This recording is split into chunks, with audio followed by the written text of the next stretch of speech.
Assalamualaikum warahmatullahi wabarakatuh. Perkenalkan, nama saya Reza Pratama, NPM 19105020686. Mata kuliah Metrologi, dosen pengampu Pak Iwan Taufik, Sarjana Pendidikan Magister Engineering dari program studi S1 Teknik Mesin Universitas Tegal. Di sini saya akan menerangkan yang pertama, satu konsep dasar metrologi industri, yang kedua alat ukur dan dimensi metrologi industri. Definisi metrologi industri. Metrologi industri ialah ilmu untuk melakukan pengukuran karakteristik geometris dari suatu hasil atau bagian mesin dengan alat dan cara yang tepat sehingga hasil pengukurannya dianggap sebagai yang paling mendekati dengan geometris sesungguhnya dari komponen mesin yang bersangkutan. Pada dasarnya, pemeriksaan sama dengan kontrol quality, yaitu melakukan pengukuran karakteristik produk meliputi karakteristik material, fisik, atau geometris, kemudian dibandingkan dengan standar.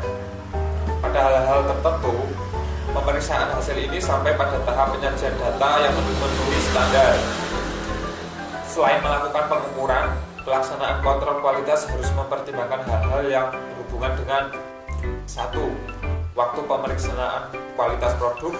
2. Banyak produk yang harus diperiksa untuk satu kali pemeriksaan. 3. Jarak pemeriksaan yang satu dengan yang lainnya.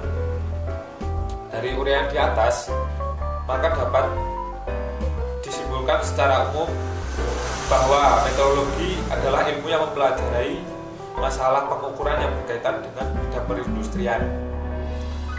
Metrologi industri tidak hanya menyangkut cara menggunakan alat ukur, melainkan juga mempelajari pengetahuan-pengetahuan lain yang berkaitan dengan masalah pengukuran. Maksud dan tujuan pengukuran.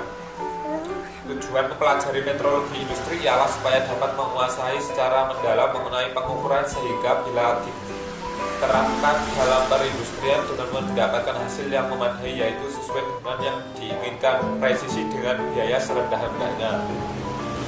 Sangat sulit untuk mendapatkan hasil pengukuran yang ideal 100%, bahkan hampir mustahil atau tidak mungkin. Akan tetapi dengan penguasaan yang mendalam tentang pengukuran, maka dapat dihasilkan efektif dan efisien, dapat dicapai dengan hasil yang memadai.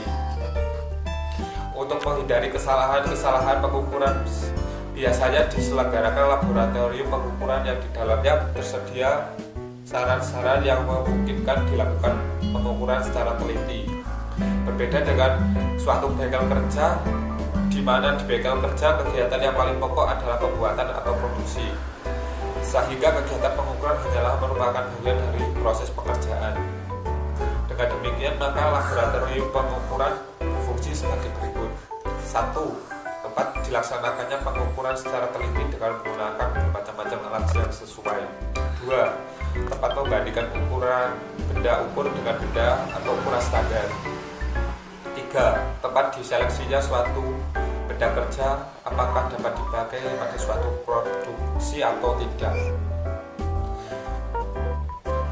Agar alat ukur dapat dipelihara dengan baik, maka diperlukan seorang pengelola yang baik. Selain pengelola, perlu juga ada seorang teknisi, di mana pengelola benar-benar menguasai masalah yang ditangani konseptual, sedangkan teknisi yang akan melaksanakan buah pikiran pengelolaan tadi. Adapun syarat-syarat seorang pengelola yang baik adalah: pertama, mampu merencanakan administrasi dan pelaksanaan praktikum. 2. Mampu mengorganisasi kegiatan dalam laboratorium tersebut. Yang ketiga, menguasai ilmu dan teknologi yang dibutuhkan, terutama yang berhubungan dengan laboratorium tersebut. Standar pengukuran. Kita mengenal macam-macam ukuran panjang. Ukuran tertua adalah sheet yang diperkenalkan oleh Cina oleh Raja Bongkangti kurang lebih 2600 tahun sebelum Masehi. Pada saat itu telah diketahui besaran biji padi yang teratur di daerah pesawahan Songhong, di mana 100 butir padi yang diletakkan seperti sepanjang garis lurus, maka diameter butir terkecil adalah 1 sheet 1 sin sampai dengan 320 mm. Ukuran panjang tertua yang telah dikenal di daratan Eropa ialah konikel L yang berasal dari orang Mesir. Ukuran ini dibagi dalam 14 jari, kemudian diganti oleh L alam atau subitus, yaitu panjang antara siku dan ujung jari tengah pada tangan yang diluruskan. 1 L Mesir sama dengan 525 mm dibagi dalam 6 bagian telapak tangan dalam 4 jari.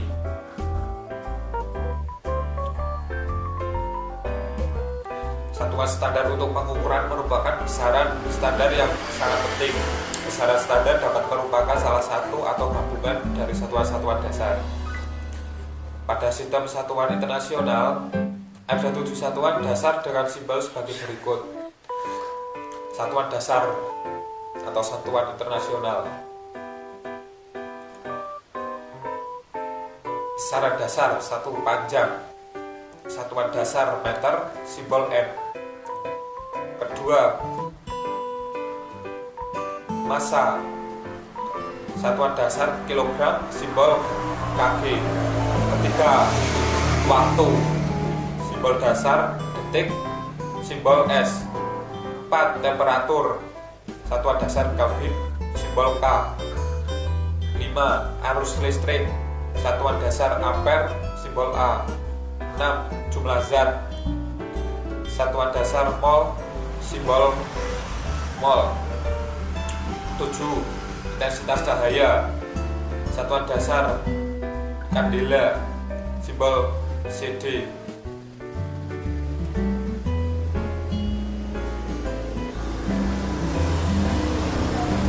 Dibandingkan dengan standar meter, melainkan digunakan alat pembanding, yaitu alat ukur.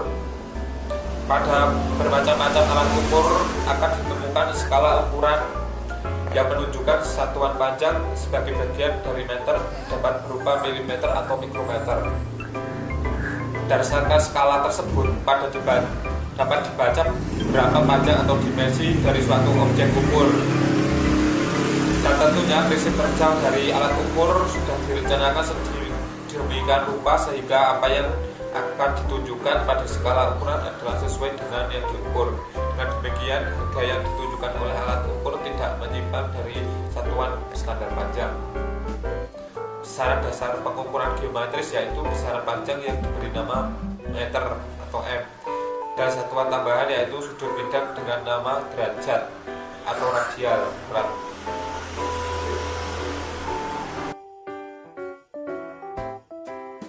Istilah dalam pengukuran yaitu 1, ketelitian, yang kedua ketepatan, yang ketiga toleransi. Toleransi ada istilah di dalamnya yaitu 1, ukuran nominal, yang kedua angka toleransi, yang ketiga penyimpangan membesar, yang keempat penyimpangan mengecil, yang kelima kelonggaran, yang keenam kesesakan, yang ketujuh huruf toleransi. Jenis-jenis alat ukur. Yang pertama, alat ukur langsung. Contoh alat ukur langsung yaitu mistar. Mistar ukur, mistar sorok, mikrometer pengukur,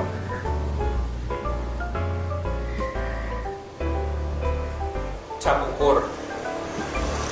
Yang kedua, alat ukur tidak langsung.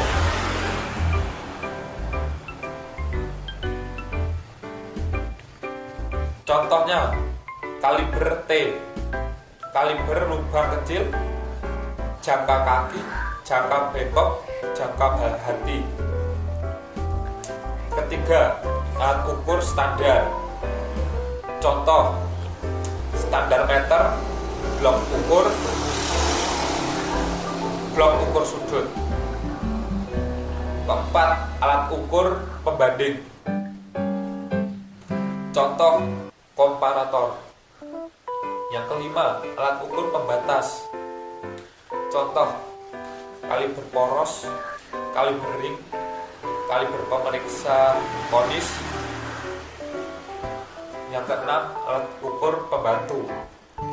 Contoh roll, bola ukur, kawat ukur.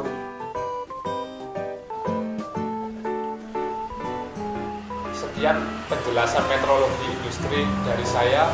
Apabila ada salah kata, saya mohon maaf yang sebesar-besarnya. Wassalamualaikum warahmatullahi wabarakatuh.